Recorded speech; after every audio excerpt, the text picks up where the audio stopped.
Donc, on va débuter.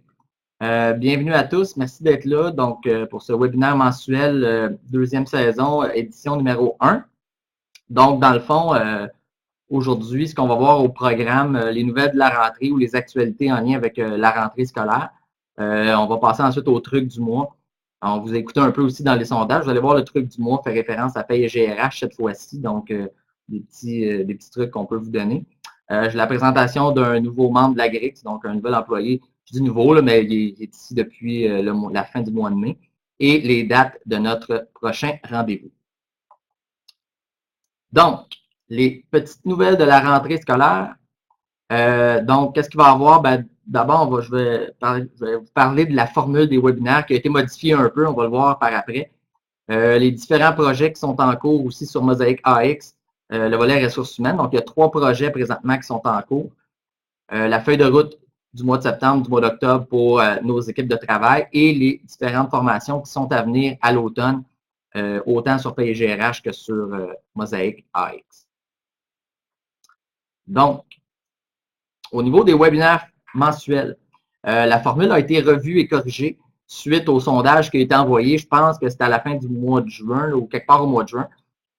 Tout d'abord, on change de journée. Plutôt que d'avoir le webinaire le dernier vendredi du mois, le premier vendredi du mois, on passe maintenant au premier lundi. Bon, exceptionnellement, cette fois-ci, c'est le deuxième, mais premier lundi du mois en après-midi. Donc, pour le volet ressources humaines, ça va toujours être à 14 heures les premiers lundis du mois. Je vous l'ai dit tantôt, le truc du mois, ben, ça ne sera pas nécessairement uniquement du Mosaic AX comme on le faisait au printemps et à l'automne l'année dernière. On va aussi parler de Paye et GRH, comme c'est le cas justement aujourd'hui. Et on a essayé de baser les webinaires un peu en lien avec les suggestions, les commentaires que vous avez faits. On a revampé un peu la formule. Sinon, pour le reste, là, on parle toujours de la même chose, c'est-à-dire un 15 minutes environ, avec une période de questions à la fin, puis où est-ce qu'on vous donne l'information sur ce qui s'en vient, sur quoi on travaille et sur des petits sujets d'actualité. Donc, si jamais il y a des questions, commentaires, n'hésitez pas, on les prend, puis je vais vous répondre à la fin. Donc, les projets en cours sur Mosaic AX, comme je vous disais tantôt, il y en a 3. J'ai la liste de priorités, on va commencer avec ça. Ensuite, je vais parler de la planification des effectifs et je vais terminer avec les séances d'affectation, qui sont les 3 projets sur lesquels les équipes de développement travaillent et sur lesquels un certain pilotage ou déploiement qui s'en vient dans les prochaines semaines, prochains mois. Fait que d'abord, pour la liste de priorités, première des choses, on a ajouté des fonctionnalités à ce qui existait déjà. On a maintenant la liste de priorités complète, donc autant pour le personnel enseignant que le personnel non enseignant. On peut importer les listes maison là, selon un format prédéterminé directement dans Mosaic. Je vais pouvoir utiliser les listes qui auront été importées. Donc, pas nécessairement juste les listes qui sont chargées, mais les listes qui auront été importées dans Mosaic AX. Ultimement, les listes qui auront été importées, les listes de priorité, je pourrais les utiliser avec le projet séance d'affectation qu'on va traiter tantôt. Donc, je peux importer ma liste et je vais pouvoir m'en servir après pour alimenter les séances d'affectation quand ça va être le temps justement d'appeler le personnel finalement. Il y a une première phase de pilotage qui est prévue au début du mois d'octobre, donc sur les nouvelles fonctionnalités qu'on a déployées. Et si tout va bien, si les commentaires sont pertinents, si les commentaires sont bons finalement, on parle d'un déploiement là, vers la fin novembre, début décembre pour les commissions scolaires qui seront intéressées. Évidemment, il y a un préalable à la liste de priorités et c'est la fonction dotation, donc l'implantation de base de Mosaic AX, volet ressources humaines. Mais pour les commissions scolaires qui auront été implantées, la liste de priorités pourra être déployée dans vos commissions scolaires, comme je dis, à partir du mois de décembre. Planification des effectifs. Ça aussi, on a 2 phases qui sont prévues à l'automne-hiver, finalement. Première chose, l'ajout des dimensions financières dans les postes. L'objectif, c'est de remplacer progressivement, finalement, les comptes dauphins qu'on retrouve dans Mosaic AX. Donc, s'en aller vers les dimensions financières. C'est justement la première phase de pilotage qu'on s'apprête à faire dans les prochaines semaines, qui va consister finalement là, à modifier ou à convertir ce qui existe dans Dauphin, je parle toujours dans Mosaic, en dimension financière. Donc ça va être la première phase. La deuxième, qui est prévue plus tard à l'automne, va consister justement à faire une réelle planification des effectifs. Donc vraiment les postes que je veux abolir, les postes que je veux reconduire, les postes que je veux modifier, etc., etc. Donc, il y aura évidemment un pilotage qui va être prévu là-dessus. Et on parle d'un déploiement. De mémoire, je vous avais donné les dates, mais on parle d'un déploiement quelque part mois de mars, mois d'avril en 2018. Donc, évidemment, ça peut paraître loin, mais c'est quand même assez rapproché. Et les pilotages de ces différentes fonctionnalités-là auront lieu à l'automne et au début de l'hiver.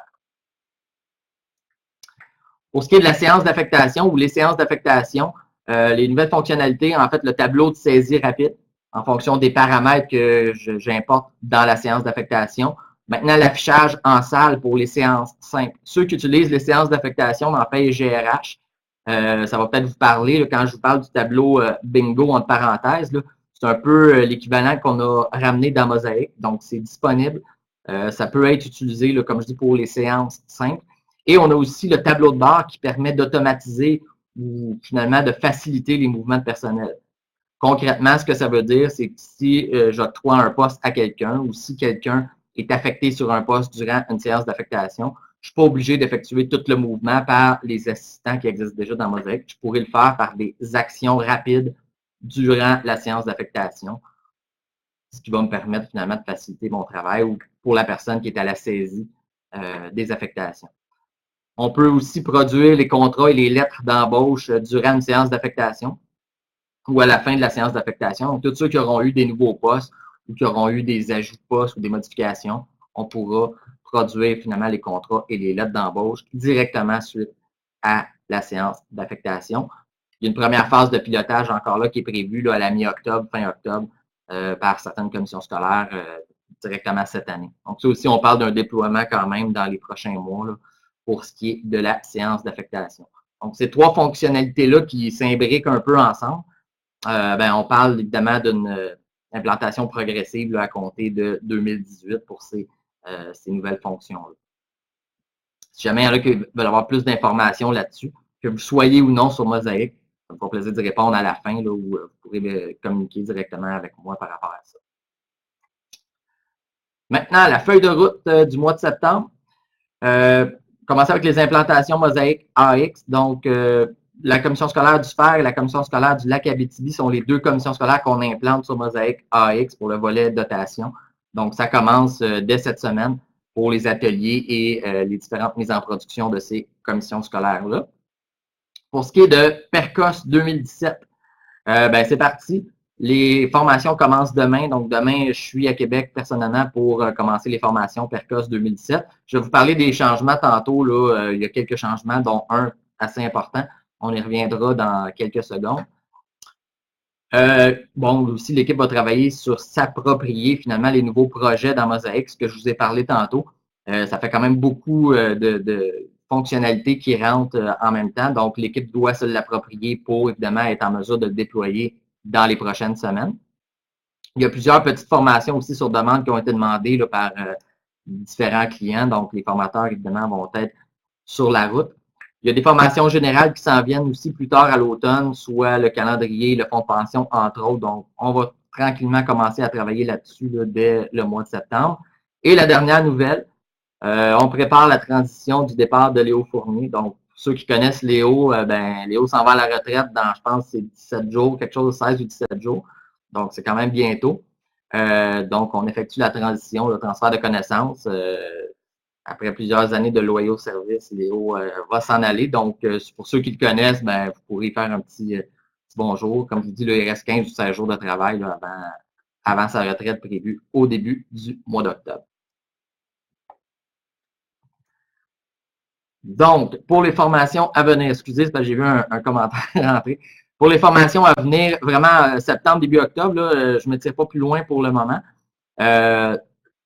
D'abord, formation PERCOS, comme je vous disais, les formations, cette semaine, c'est à Québec, la semaine prochaine à Montréal et la semaine suivante, c'est la formation à distance.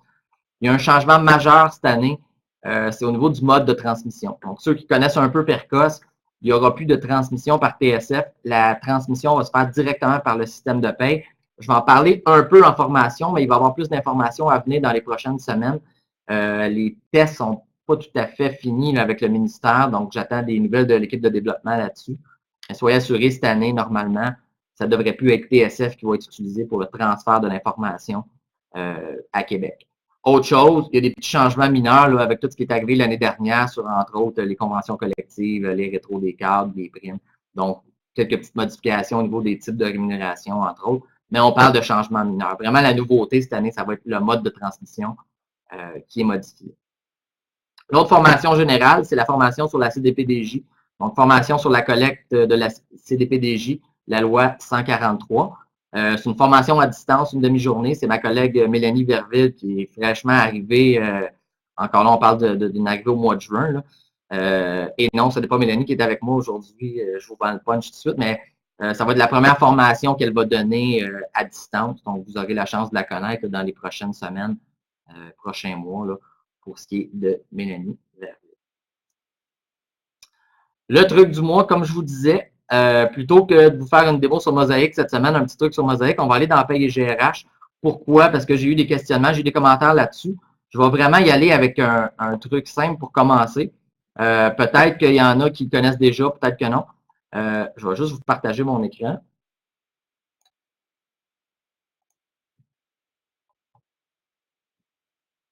Donc, ce que je veux vous partager, c'est un petit truc au niveau des notes sur Paye et GRH. Donc, les notes et le tableau de bord, en fin de compte.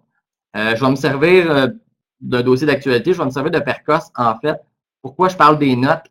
C'est quelque chose qui revient souvent, des gens qui disent on a des applications maison, on a des trucs sur papier, on a des post-it. Il y a plein de façons inimaginables de faire des suivis de dossiers qui sont tous plus ou moins bonnes ou très bonnes. Par contre, il existe une fonctionnalité dans le système de paie, quelque chose qui est facile à mettre en place qui s'appelle les notes. Donc, ce que je veux vous montrer rapidement, c'est que j'ai par exemple ici une information sur la permanence d'un dossier. Et moi, j'ai à faire à chaque année, finalement, un suivi de permanence sur les différents dossiers que je traite dans mon secteur, par exemple. Il existe une petite fonctionnalité qui s'appelle la note que je peux tout simplement insérer au dossier. Et la note en tant que telle, je pourrais y ajouter de l'information à l'intérieur même. Donc, date sur le suivi de la permanence, les particularités, les commentaires, etc. Donc, il y a plein d'informations que je peux indiquer directement au dossier de l'employé.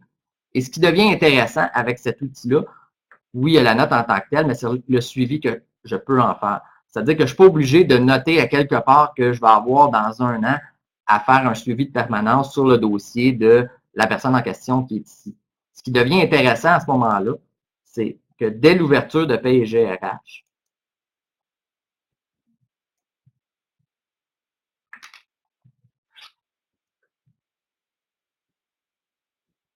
je me retrouve avec une espèce de pop-up qui s'appelle un tableau de bord. Et au niveau du tableau de bord, dans le fond, j'ai les différentes notes que j'ai à traiter. Sans vouloir aller trop loin dans le détail, le principe est le suivant. Je me suis monté un filtre qui est ici avec les informations que je veux qui apparaissent dans le tableau de bord. Donc, quelques petites informations, c'est moi qui décide lesquelles. Il y a des modèles qui existent, je peux en créer un à partir de zéro. Et je vais avoir l'information pertinente que j'ai besoin dès l'ouverture de Paye et GRH. Ce que je vais faire ensuite avec la note, tout simplement, si je vais à l'intérieur, ben, j'ai le suivi de permanence. Je vais prendre une autre note. Je vais aller chercher le suivi de la permanence. Je peux aller directement au dossier, effectuer la modification que j'ai à faire. Donc, par exemple, modifier l'état de la permanence pour non deuxième année, par exemple, dans le cas qui nous concerne. Et je pourrais ensuite modifier la note pour dire que cette note-là a été traitée par la dotation, par la rémunération, peu importe.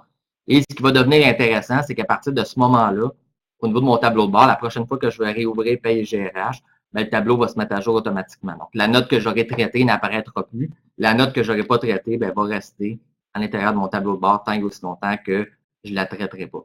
Donc, c'est une façon de procéder pour mettre ça en place. Rapidement, au niveau de mes préférences session de travail, si on regarde le filtre du tableau de bord, ben, je peux en avoir plusieurs.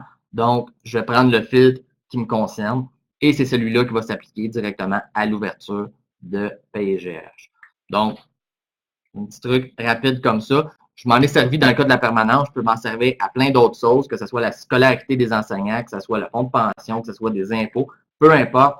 Je peux amener ça à peu près n'importe où dans le dossier de l'employé, dans un poste, dans la candidature. Comme je dis, il y en a peut-être qui connaissent déjà la fonction. et ça va me servir finalement à faciliter le suivi de dossier. Si jamais moi je suis pas là, ben, il y a quelqu'un qui peut reprendre mon filtre en question, qui peut traiter les notes que j'aurai à traiter. Donc, comme je vous dis, ça permet de faciliter le suivi de dossier. Donc, automatiser les suivis de dossier.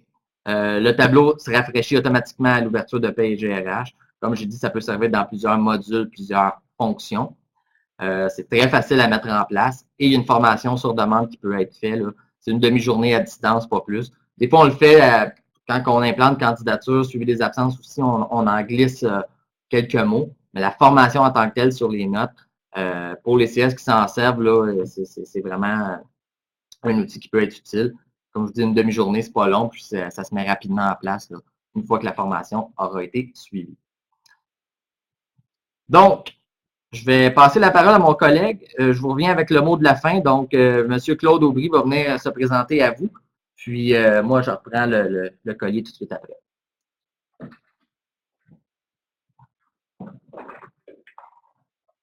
Bonjour à tous. Je me nomme Claude Aubry.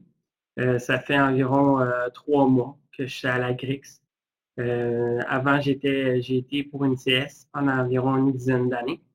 J'ai été au niveau de la dotation, de la paye, fonds de pension, donc à peu près le même nombre d'années dans chaque. Donc, j'ai quand même une expertise dans paye et GRH.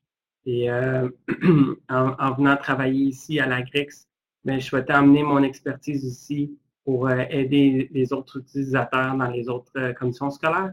Donc, je suis content d'être parmi la GRIX et de vous aider. Donc, je vous souhaite une bonne collaboration ensemble et que je vais être là pour vous aider. Donc, ça va me faire plaisir de répondre à vos questions. Je vous remercie beaucoup. Passez une belle journée. Au revoir. Donc, un grand merci à Claude. On est bien content de l'avoir. Il y en a peut-être d'entre vous qui ont déjà parlé, probablement même. Fait que voilà. Puis, c'est ce qui fait le tour aujourd'hui. Comme je vous disais, le prochain rendez-vous lundi, le 2 octobre à 14 h. Donc, on reprend la formule le premier lundi du mois, 2 heures en après-midi. S'il y en a qui ont des questions, je reste disponible. Je vais rester quelques minutes encore. Sinon, ben, ça m'a fait plaisir. J'espère que vous avez apprécié. Puis, si jamais il y a des commentaires, suggestions, n'hésitez pas. On les prend, puis on s'en occupe pour le prochain mois. Donc, merci beaucoup. Je vous souhaite une bonne après-midi. Puis bonne fin de rentrée là, pour ceux qui sont encore un peu dedans. Comme je vous dis, je reste là encore quelques minutes et je vous reviens à la fin. Donc, j'ai une question qui est rentrée, à savoir si j'ai de la documentation sur la petite fonction note. Oui, j'en ai. Je pourrais vous la transmettre, là, Daniel, il n'y aurait pas de problème. Normalement, elle venait avec le module candidature, donc je pourrais te faire parvenir ça directement par courriel.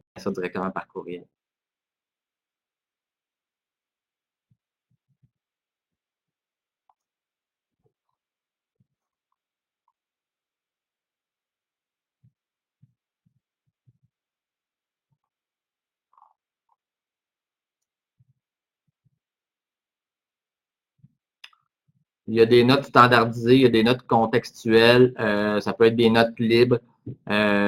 Excusez, l'autre question qui est rentrée, j'ai répondu sans avoir même posé la question. On me demande est-ce que ce sont des notes qui sont standardisées? Oui et non. C'est-à-dire que oui, je peux avoir des notes qui sont standardisées, mais je peux avoir des notes que j'appelle contextuelles ou libres, qui sont des notes que vous allez pouvoir marquer ce que vous voulez dedans quand bon vous semble. Je ne suis pas obligé de prendre un standard tout le temps. C'est un format qui existe, mais je peux y aller de d'autres façons. Donc, je vois qu'il y a beaucoup de commissions scolaires, beaucoup de personnes qui aimeraient avoir l'information sur la documentation des notes. Donc, ce que je ferai, je vais prendre en note les noms, ceux qui sont intéressés, puis je vais vous faire parvenir ça prochainement. Si pas moi, ça va être un de mes collègues.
Ouais, j'ai une question qui est rentrée. Est-ce possible de revoir le webinaire? Normalement, les webinaires sont mis en ligne là, sur la chaîne YouTube de la Grix, mais normalement, il y a un délai de 24 à 48 heures environ entre le moment du webinaire puis le dépôt sur la chaîne YouTube de la Grix. Donc, oui, vous pourrez les voir dans les prochains jours, il n'y a pas de problème.